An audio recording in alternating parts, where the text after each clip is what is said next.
Welcome to Academic Gain Tutorials. In this video, we will discuss the differences between current ratio and quick ratio in a simple and easy way. Number 1. Current ratio measures a company's ability to pay short-term liabilities using all current assets, whereas quick ratio measures the ability to pay short-term liabilities using only the most liquid assets. Number 2. Current ratio is calculated by dividing current assets by current liabilities, whereas quick ratio is calculated by subtracting inventory from current assets and then dividing by current liabilities. Number 3. Current ratio includes all current assets such as cash, inventory, receivables, and prepaid expenses, whereas quick ratio includes only highly liquid assets. Number 4. Current ratio includes inventory in the calculation, whereas quick ratio excludes inventory from the calculation. Number 5. Current ratio gives a broader measure of short-term liquidity, whereas quick ratio gives a stricter and more immediate liquidity measure. Number 6.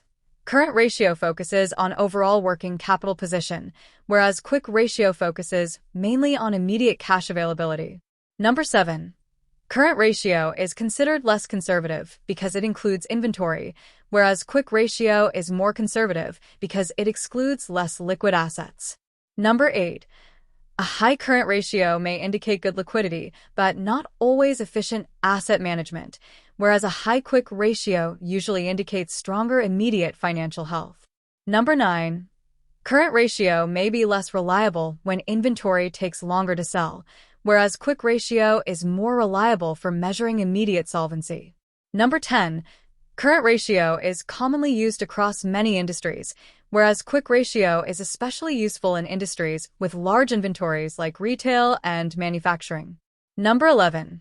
Current ratio has a higher chance of overstating liquidity due to inventory inclusion, whereas quick ratio reduces the risk of overstating liquidity. Number 12. Current ratio provides a wider view of the company's liquidity position, whereas quick ratio provides a stricter and more realistic view. Number 13. Current ratio makes it easier to compare overall liquidity among businesses, whereas quick ratio helps compare immediate payment ability. Number 14. Generally, a current ratio of 2:1 is considered ideal, whereas a quick ratio of 1:1 is generally considered satisfactory. Number 15. Current ratio is useful for analyzing overall short-term financial strength, whereas quick ratio is useful for assessing immediate solvency and emergency financial readiness. So, both current ratio and quick ratio are important financial tools. The current ratio provides a broad liquidity overview, while the quick ratio provides a more accurate picture of immediate financial strength.